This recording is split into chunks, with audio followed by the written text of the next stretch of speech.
Welcome to McPlum, simple solutions served daily. You start by preparing the device and environment. Wipe the sensor gently with a microfiber cloth to remove oils and debris because dirt blocks recognition. Once done, restart the device to clear temporary glitches and check recent updates or installs that might conflict. Then remove existing fingerprint profiles and re-enroll at least 2 fingers.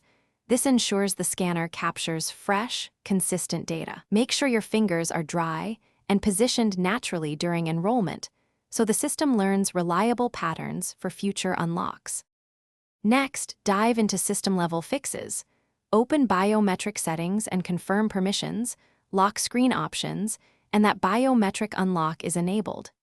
Misconfigured toggles commonly cause failures. Then update the operating system and any fingerprint driver or firmware, because manufacturers release stability patches. If the problem started after an update, consider rolling back or using a safe mode test. You can also clear the biometric data cache or reset the biometric service to remove corrupted temporary files.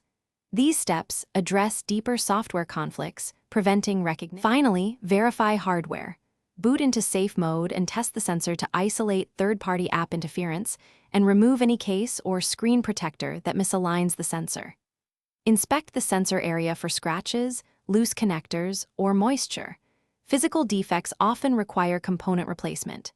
If software and simple hardware checks fail, back up your data, contact authorized service, or replace the sensor module. This prevents data loss and avoids warranty issues. One tip: if intermittent, document exact failure patterns before seeking repairs to speed diagnosis. Thanks for watching. Stay juicy and subscribe.